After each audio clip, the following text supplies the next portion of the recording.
দেখুন রেটিনার যে বিভিন্ন রক্তক্ষরণ এটা ডায়াবেটিস জনিত হোক, হাইপারটেনশন জনিত হোক বা প্রদাহ জনিত হোক, বিভিন্ন কারণের জন্য, হ্যাঁ। তো এই রক্তক্ষরণগুলোর যে বিভিন্ন ধরন আছে, আমরা বিভিন্ন টার্ম ইউজ করি। আমরা বলি ভিট্রিয়াস হিমোরেজ, আমরা বলি পলিফারেটিভ ডায়াবেটিক রেটিনোপ্যাথি, আমরা বলি যে ব্রাঞ্চ রেটিনাল ভেন অক্লুশন, আমরা বলি সেন্ট্রাল রেটিনাল ভেন অক্লুশন। এই জিনিসগুলো আসলে দেখা যায় এমন কিছু পরিবর্তন করে ফেলে যেখান থেকে জটিলতা বাড়লে রেটিনার অবস্থা আরও যদি খারাপ হয়ে যায় তখন দেখা যায় ভালোভাবে আর ইমেজটা তৈরি হতে পারে না। বাইরে থেকে আলো ঢুকলো, কিন্তু রেটিনা তো মূলত আলোক সংবেদী অংশ, উনি এই মানে রেটিনাটাই মূলত ইমেজটা তৈরি করে। তো তখন দেখা যায় যে যখন এই অসুবিধাগুলো হয়ে যায় তখন কিন্তু ভালো আর ইমেজ তৈরি হওয়ার সুযোগ থাকে না। তো সেক্ষেত্রে এই ইনজেকশনটা একটি চিকিৎসা হিসেবে সারা বিশ্বে ওয়ার্ল্ড ওয়াইড এটা মানুষ ব্যবহার করছে এবং ইন্টারন্যাশনালি একটা প্রোটোকল মেনটেন করে চিকিৎসাগুলো দিতে হচ্ছে। তাতে করে যেটা হচ্ছে যে রোগীদের যে পরবর্তী যে দুর্ঘটনা হয়ে যে আরও খারাপ হয়ে যাবে এটা হচ্ছে না। সুতরাং বড় ধরনের দুর্ঘটনা থেকে বাঁচার জন্যই সারা পৃথিবীতে মানুষ চিকিৎসা নিচ্ছেন। সুতরাং এটার যে এমন কোনো বড় ধরনের পার্শ্ব প্রতিক্রিয়া হবেই এরকম কোনো বিষয় নাই। তারপরে একটা জিনিস কি যে কোনো সময় ইনজেকশন দিলে অনেকে বলে একটু দানা দানা দেখছি, একটু হালকা ব্যথা আছে বা সেরে যায়, তো এগুলো খুব মাইনর, যেটা নিয়ে যে আসলে ঘাবড়াতে হবে এরকম বড় ধরনের। সেটি তো নিশ্চয়ই আপনারা আসলে ইনজেকশন দেবার পূর্বে কাউন্সেলিং করে নেন। অবশ্যই আমরা কাউন্সেলিং করে নিই এবং একই সাথে আমরা রোগীদেরকে বলি যে আপনার যে কোমরবিডিটি আছে, ডায়াবেটিস বলেন, হাইপারটেনশন বলেন, অন্যান্য অসুবিধা, এগুলোকে কন্ট্রোল রাখা, যাদের অ্যালার্জিক সমস্যা রয়েছে, হ্যাঁ অবশ্যই এটাও কন্ট্রোল রাখতে হবে। এবং একই সাথে আমরা তাদেরকে ইনজেকশনের পূর্বে এবং ইনজেকশনের পরবর্তীতে আমরা যে বিশেষ যে ওষুধগুলো প্রয়োজন হয়, চোখের ড্রপ আকারে হোক বা মুখে খাওয়ার জন্য হোক, এগুলো আমরা ব্যবস্থাপনার মধ্যে দিয়ে দিই যাতে করে তাদের জন্য কোনো ঝুঁকি না থাকে। সুতরাং বিশেষ কোনো পার্শ্ব প্রতিক্রিয়া হয়ে যে রোগীদের বড় ধরনের ক্ষতি হবে এটা হওয়ার সুযোগ কম। এটা আসলে হলে তো মানুষ চিকিৎসা নিতে পারতো না সারা বিশ্বে। সুতরাং এটা নিয়ে ঘাবড়ানোর কোনো কারণ নেই। নিশ্চয়ই আমরা বিস্তারিতভাবে আপনার কাছ থেকে শুনছিলাম। আপনি আরেকটি বিষয় নিয়ে একেবারে অনুষ্ঠানের শুরুর দিকে বলছিলেন, সেটি হচ্ছে লেজার চিকিৎসা। আমরা যদি একটু আপনার কাছ থেকে জেনে নিতে পারি, সেটি হচ্ছে চোখের কোন কোন ক্ষেত্রে আসলে এই লেজার চিকিৎসার প্রয়োজন পড়ে।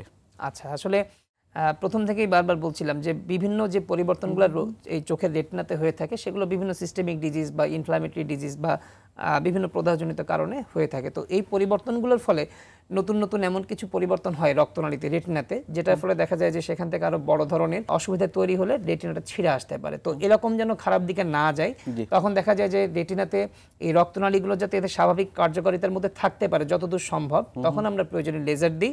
কারণ এতে করে হয় কি যে নতুন নতুন রক্তনালীর অক্সিজেন ডিমান্ড বা এই অসুবিধাগুলো বেশি থাকে, যারা নতুন করে দেখা যায় রক্তক্ষরণটা বাড়াতে সাহায্য করে, কারণ এগুলো ভঙ্গুর, ফ্র্যাজাইল। এদেরকে আমরা লেজার দিয়ে যখন আলোর মাধ্যমে বন্ধ করি, আমরা ফটো কোয়াগুলেশন বলি, আলোর মাধ্যমে এই জায়গাগুলোকে আমরা একটু বার্ন করে দিই, তখন দেখা যায় যে এই ধরনের বড় ধরনের অসুবিধা হতে পারে না।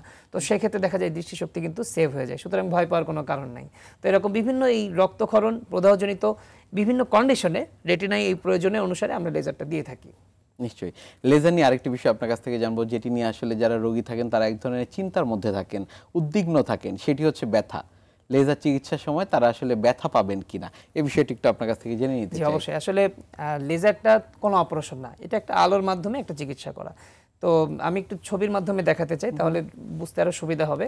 যেমন এখানে ছবিটা দেখিয়েছি, যেমন এখানে আমি লেজার করছি, এখানে কিন্তু একজন পেশেন্টকে আমাদের যিনি অ্যাটেন্ডেন্ট আছেন উনি কিন্তু ড্রপ দিয়েছেন এবং একটি স্থানীয় অবস্করণ ওষুধ বা আই ড্রপ। তো এই ওষুধগুলো ব্যবহার করলে তখন স্বাচ্ছন্দ্য বোধ করেই রোগীরা লেজার করতে পারেন। রোগীরা ভয় পান যে এটা কি নাকি, আসলে চোখের মধ্যে আলো দিয়ে কাজ করাটা এটা আমাদের স্বাভাবিকভাবে যে কোনো মানুষেরই ভয় লাগবে, কিন্তু আসলে কি এটা এমন কোনো বিষয় না যেটার জন্য ভয় পাওয়ার কোনো প্রয়োজন আছে। কারণ ওষুধের যে ব্যবহারের সুযোগগুলো আছে এগুলো দিলে কিন্তু তখন আর ব্যথা জ্বালা এই ধরনের কোনো অসুবিধা হয় না। এবং আরেকটি কথা যেটা, যে লেজার পরবর্তী যাতে আরও ব্যথা জ্বালা এগুলো না হয়, এরকম সম্ভাবনা খুব কম থাকে, খুবই ক্ষীণ। কারণ পরবর্তীতে আসলে আমরা আরও বিশেষ কিছু পরামর্শ বা বিশেষ কিছু আমরা মেডিকেশন দিয়ে থাকি, তখন দেখা যায় রোগীরা কিন্তু খুব ভালো থাকেন। সুতরাং এই লেজার করা নিয়ে তাদেরকে যে ভয় পেতেই হবে এরকম কোনো বিষয় নেই। আরেকটি ছবিও আছে মনে হয়, একটু দেখিয়ে দিই। যেমন এই যে পরবর্তীতে যে ড্রপ দিয়ে যখন রোগীকে লেজার করছেন, তো সেক্ষেত্রে কিন্তু তাকে যে কাউন্সিলিং করা, এটা আমরা আগেই করি। আমরা কাজ করার সময় তাদের সাথে আমরা ভার্বালি কাউন্সিলিং করি, ইভেন যারা অ্যাটেন্ডেন্ট আছেন তারা খুবই হেল্প করেন। সুতরাং রোগীর এখানে নিজস্বভাবে আলাদা কোনো ভয়ভীতি তৈরি হয়ে এখানে যে উনি খুব উদ্বিগ্ন হয়ে যাবেন, এটা এই ধরনের চিকিৎসা না। সুতরাং ভয় পাওয়ার কোনো কারণ নেই। লেজারের পরবর্তী সময় আসলে কি কি অসুবিধা হতে পারে রোগীদের? আসলে লেজার চিকিৎসাটা আলোর মাধ্যমে একজন মানুষের রোগের অবস্থাকে যাতে কন্ট্রোল করা যায়, যাতে আর অসুবিধা না হয়, এই জন্যই আমরা দিয়ে থাকি। তো সেক্ষেত্রে এই লেজারটা পরবর্তী যে অসুবিধা করবেই এরকম কোনো আসলে বিষয় নাই। আর কোনো কোনো ক্ষেত্রে জাস্ট ওই যে লেজার পরবর্তী যেটা যে অনেকক্ষণ আমরা যখন কাজ করি সেটা হয়তো 5 মিনিট 10 মিনিট অবস্থা অনুসারে, হ্যাঁ, এটা অনেক সময় লাগে এরকম কোনো কারণ না। তো এই 5-10 মিনিটে অনেকে অনেক রকম দুশ্চিন্তা করে পেশেন্টরা বা অনেক কিছু মনে করে, তো যার কারণে দেখা যায় পরবর্তীতে তারা একটু উদ্বিগ্ন হলে হয়তো চোখ একটু লাল হলো, হালকা একটু ব্যথা হলো, কিন্তু এইগুলো যে কোনো মেজর কিছু এরকম কোনো পর্যায়ে না, মানে এই ধরনের কোনো উদ্বিগ্ন হওয়ার মতো এরকম আসলে কোনো বিষয় নেই।